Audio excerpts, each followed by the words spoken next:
একটু থামুন, এই গন্ধটা চেনেন? ভোরের কুয়াশায় কাঁচা মাটির গন্ধ। দূর থেকে ভেসে আসছে ঢোলের শব্দ, আকাশে তখনও তারা, কিন্তু রাস্তায় মানুষ। লাল সাদা শাড়ি, ফুলের মালা, সবার মুখে একটাই কথা, আজ পহেলা বৈশাখ, বাংলাদেশের সবচেয়ে নিজের দিন। এই দিনটি কোনো ধর্মের নয়, কোনো দলের নয়, এটি শুধুই আমাদের। কিন্তু একটু ভাবুন, এই উৎসব কোথা থেকে এলো, কে শুরু করেছিল, কোন সেই মানুষ যার কারণে আজ কোটি মানুষ ভোরবেলা রাস্তায় নামে? আর সবচেয়ে বড় প্রশ্ন, পহেলা বৈশাখ কি শুধু একটি নববর্ষ, নাকি এর পেছনে আছে 500 বছরের এক লড়াইয়ের গল্প? বাংলা সনের জন্ম, গল্পটা শুরু হয় প্রায় 500 বছর আগে। 1556 সাল, মুঘল সম্রাট আকবর তখন সবে সিংহাসনে বসেছেন। সেই সময়ে বাংলার কৃষকদের একটাই সমস্যা, চাঁদের হিসাবে চলা হিজরি সনে খাজনা দিতে হতো, কিন্তু ফসল ওঠে সূর্যের নিয়মে। দুটো কথা কখনোই মিলত না। কৃষক বুঝতো না কখন খাজনা দিতে হবে, কখনো ফসলই ওঠেনি, তবুও খাজনার তাগাদা। এই অবিচার বন্ধ করতে আকবর তার জ্যোতির্বিদ ফতেউল্লাহ সিরাজীকে ডাকলেন। ফতেউল্লাহ সিরাজী হিজরি সন আর সূর্যের হিসাব মিলিয়ে তৈরি করলেন এক নতুন সাল। নাম দেওয়া হলো ফসলি সন, পরে যা হয়ে উঠল বাংলা সন। সেই সনের প্রথম মাস বৈশাখ, আর প্রথম দিন পহেলা বৈশাখ। এই দিনেই সারা বাংলায় হিসাব মেলাতো সবাই। ব্যবসায়ী খুলতো নতুন খাতা, কৃষক মেটাতো পুরনো বাকি। আর এর নামই ছিল হাল খাতা। দোকানে দোকানে মিষ্টি বিলি, পাওনাদার আর দেনাদার একই উঠোনে বসে চা খেত। এই ছিল পহেলা বৈশাখের প্রথম রূপ, হিসাবের দিন, আনন্দের দিন। কিন্তু এই হিসাবের দিন কিভাবে হয়ে উঠল বাংলাদেশের সবচেয়ে বড় সাংস্কৃতিক পরিচয়, সেই গল্প আরো গভীর, আরো মর্মস্পর্শী। যখন উৎসব হয়ে উঠল প্রতিরোধ। 1947 সাল, দেশভাগ, বাংলা দুই টুকরো, পূর্ববঙ্গ হলো পাকিস্তান। কিন্তু বাঙালির মন ভাঙল না। পাকিস্তান সরকার বলল উর্দুই হবে রাষ্ট্রভাষা, বাংলা গান চলবে না, বাংলা সংস্কৃতি চলবে না। রফিক, বরকত, সালাম, জব্বার, তারা বুকের রক্ত দিলেন বাংলা ভাষার জন্য। সেই রক্ত শুধু ভাষার জন্য নয়, পুরো বাঙালি পরিচয়ের জন্য। সেই পরিবেশে পহেলা বৈশাখ শুধু নববর্ষই রইল না, এটাই হয়ে উঠল একটি ঘোষণা, আমরা বাঙালি, আমাদের ভাষা আছে, আমাদের সংস্কৃতি আছে, আমাদের বৈশাখ আছে।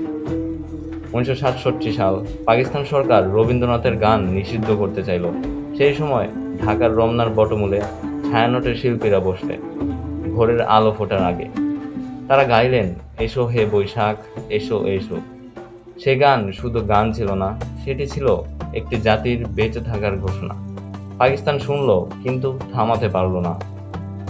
1971, মুক্তিযুদ্ধ, 9 মাসের রক্তক্ষয়ী সংগ্রাম, বাংলাদেশ স্বাধীন হলো। আর স্বাধীন দেশে পহেলা বৈশাখ পেল তার প্রাপ্য মর্যাদা, জাতীয় উৎসব, বাংলাদেশের নিজের বৈশাখ। 1989 সাল, দেশে তখনও স্বৈরশাসন চলছে, মানুষের মনে ভয়, হতাশা।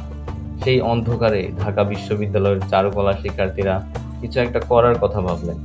তারা হাতে তুলে নিলেন রং আর কাগজ, রাত জেগে বানালেন বিশাল বিশাল মুখোশ, পেঁচা, বাঘ, ময়ূর, বাংলাদেশের নিজের প্রাণীরা। আর সকালে বের হলেন রাস্তায়। সেটাই ছিল প্রথম মঙ্গল শোভাযাত্রা, স্বৈরশাসকের ভয়কে রঙে মুছে দেওয়ার চেষ্টা।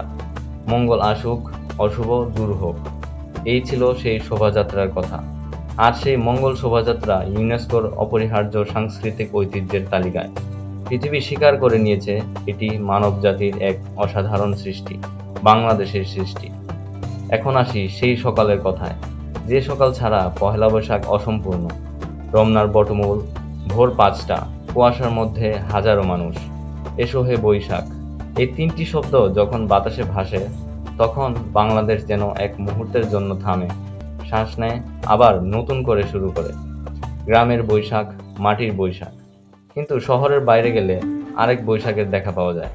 সেই বৈশাখ রমনা পার্কে নেই, সেই বৈশাখ আছে সুনামগঞ্জের হাওরে, কুষ্টিয়ার মাঠে, বরিশালের নদী তীরে। গ্রামের বৈশাখী মেলা, মাটির উঠোনে বসা মেলা, মাটির পুতুল, বাঁশের বাঁশি, হাতে বোনা চাদর, নাগরদোলায় শিশুদের চিৎকার। এই আনন্দ কোনো স্ক্রিনে ধরা যায় না। এই মেলায় ধনী গরিব ভেদ নেই, হিন্দু মুসলিম ভেদ নেই, সবাই এক মাঠে, এক আকাশের নিচে। এটাই বাংলাদেশ, এটাই বৈশাখের আসল শিক্ষা। আর পান্তা ইলিশের কথা, এই খাবারের পেছনেও একটি গল্প আছে। একসময় পান্তা ভাত ছিল গরিব কৃষকের খাবার। চৈত্রের গরমে ভাত পচে না যায় বলে পানিতে ভিজিয়ে রাখা হতো। আর বৈশাখে পদ্মায় আসতো ইলিশের ঢল। জেলেরা ভোরবেলা জাল ফেলতো, সেই তাজা ইলিশ আর পান্তা। এটাই ছিল নদীমাতৃক বাংলার সকাল। আজ সেই সকাল আমাদের গর্বের প্রতীক। লন্ডনে বাঙালি পাড়ায় পহেলা বৈশাখ হয়, নিউ ইয়র্কে হয়, মধ্যপ্রাচ্যের মরুভূমিতে প্রবাসী বাংলাদেশিরা লাল সাদা পরে ছবি তোলেন। কারণ বৈশাখ শুধু একটি দিন নয়, এটি একটি পরিচয়। যেখানেই যাই বৈশাখ আমাদের সাথে যায়। এই মাটির গন্ধ কোথাও পাবেন না। 500 বছর আগে একজন সম্রাট কৃষকের কষ্ট দূর করতে একটি শাল বানিয়েছিলেন। তিনি জানতেন না সেই শাল একদিন একটি জাতির প্রাণ হয়ে উঠবে। ভাষা আন্দোলনের শহীদরা জানতেন না তাদের রক্ত একদিন বৈশাখের লাল রঙে মিশে যাবে। মুক্তিযোদ্ধারা জানতেন না তাদের স্বপ্ন একদিন মঙ্গল শোভাযাত্রার রঙিন মুখোশে হাসবে। কিন্তু হয়েছে। এই দেশ টিকে আছে, এই ভাষা টিকে আছে, এই বৈশাখ টিকে আছে, কারণ আমরা ভুলিনি, আমরা ভুলবো না। এই বৈশাখে আপনার সবচেয়ে প্রিয় স্মৃতি কোনটি? গ্রামের মেলা নাকি রমনার বটমূলে সেই ভোর?